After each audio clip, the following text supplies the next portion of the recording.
We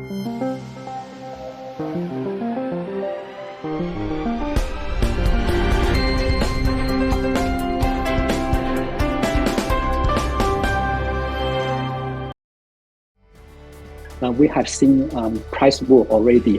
The pricing dynamic will continue stay competitive. We expect around 50% penetration, which translates into around 12 million unit sales for EV in China. EV will be more consolidated compared to the ICE EV market. But the recent price weakening is more due to the competition and supply-demand imbalance. The exact saturation point depends on regulatory requirements, whether sales of ICE cars will be banned or not. Moving into 2023 is going to be a lot more brutal competition. The first type of autonomous driving is actually very much happening in cities.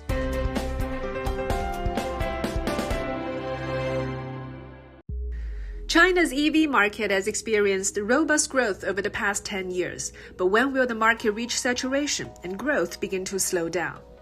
Talking about the saturation point for EV. Well, in terms of first of all, we believe EV will become the mainstream of the future auto industry. But in terms of the exact saturation point, it also depends on regulatory requirements, whether sales of ICE cars will be banned or not. We told investors at mid 2021 that China's EV market has probably passed the trough of disillusionment on the Gardner curve. Right. And when the market share was close to 15%. Now we are talking about 25 to 30% this year, and we expect the market share to be close to 40% next year. And then we probably see a slower growth rate afterwards until we see another round of revolutionary technological change. In my view, is actually the so-called intelligent connectivity or the smartness of the car brought by the change of powertrain. So if there will be new important values or features added into future EVs, we may see another round of boom. But if this kind of situation continues, we probably see a slower growth in 2024. And in fact, we see the market share for mini-size EV within the EV segment is about 27% last year, and it dropped to about 20%. And we expect this decline to continue. And that's probably the type of EV you will see to saturate first.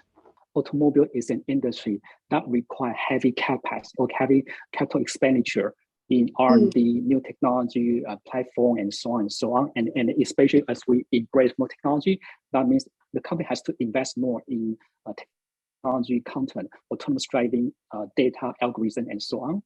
And the advantage for conventional, what you say, incumbent or car makers is they have a strong balance sheet and a much bigger cash on balance sheet. That's quite important. That allow them to invest and expand. At the same time, I also think the consolidation will continue. I don't expect the number of brand will be so many if we fast forward 10 years from today. I think the smaller one, we saw technology leadership, or we saw a strong balance sheet, will eventually forced to exit the market. I think right now for the China auto market, this year we estimate the overall EV penetration will be around 25%. And the next year, 2023, will reach around 30 to 35%. And then by 2025, we expect around 50% penetration, which translates into around 12 million unit sales for EV in China in that year. So I wouldn't say we already reached the inflection point, but right now, because of the base effect, I think every year we should expect a slower growth. For example, this year, market almost grows 100%, but because the base is higher, next year, we expect around 30% EV demand growth compared to 95% this year. We expect more price discount in 2023. Yeah, and but I think on the other hand, for EV market, I think in the longer term, it should be more consolidated. compared to the current combustion engine industry. Because for the ICE EV car, combustion engine vehicle market, in China right now, there are more than 70 car brands in China in this market. I think EV will be more consolidated compared to the ICE EV market. If the market becomes too crowded, will a price war break out in the near future? These are what the experts told me during our interviews. We have seen price war already, and that's best evidenced by the Tesla's recent price cut for baseline model, Model 3, and Model Y by between 3 to 8%. I think the pricing dynamic will continue stay competitive. And bear in mind, next year, NEV subsidy will be phased out, so that will add further pressure to OEM. I guess in terms of all this competition dynamic, the only winner is actually a customer who hopefully enjoy cheaper product and with more option. So there was a study based on the CPCA numbers from September that said that 67% of all NEVs, so let's include plug-in hybrids into this calculation, 67% are under 300,000 RMB, so about $47,000. So the meat of the market is the mass market EVs in China. And I think what we're seeing, especially moving into 2023, is going to be a lot more brutal competition. The premium segment where NIO and Li Auto are positioned is not as competitive, especially because the foreign brands haven't really, their EVs haven't really resonated in the market. Of course, when we move towards a recent few months, there has been some weakening retail demand and continuously robust production and supply side. We have indeed seen some pricing weakening after some initial price raise in March, April. And that wave of raise was due to the DCM price hike, but the recent price weakening is more due to the competition and supply-demand imbalance. I think the competition is very hard to avoid in China. So actually, we are seeing some new players. For example, I think Huawei will start to cooperate many traditional auto company. I think Xiaomi is also coming to the space. And there are some good EV startup like NIO, Xiaopeng, Li Auto as well. So I think next year, since we only expect around 30% EV demand growth. So I think the competition next year will be more intensified. So I think in this regard, for the companies who has rich capital on hand, should be able to survive from this competition. Why is autonomous driving so important? How far away is it from our everyday lives? If autonomous driving is not possible immediately, what are the most important factors for this generation of EV customers in China? There is autonomous driving robotaxi, which is you just hop into a car and there's nobody in there and it takes you wherever you want to go.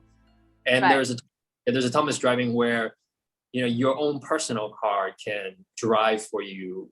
The first type of autonomous driving, this robotaxi thing, is actually very much happening in cities, geofenced cities, throughout the country.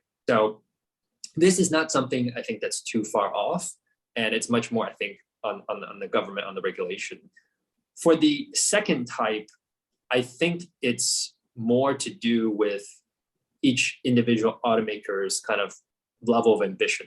I think that's the second type is more, I think, automaker dependent and probably a little bit delayed relative to expectations a year ago. I would say probably more of a 2024 story. I think in a software, in a smart EV, autonomous driving and smart infotainment system are very important.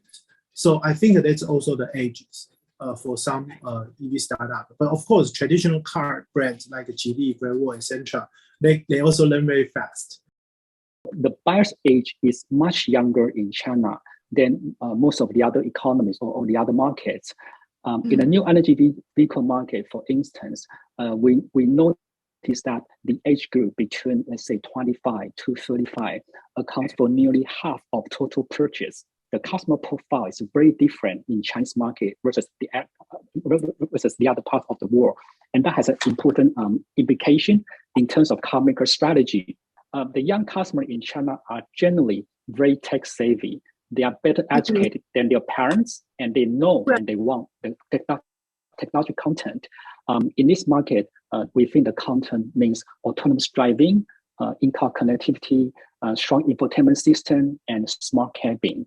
And that is in addition to a much longer driving range and large touch panel in the center of the dashboard, or so-called smart interface.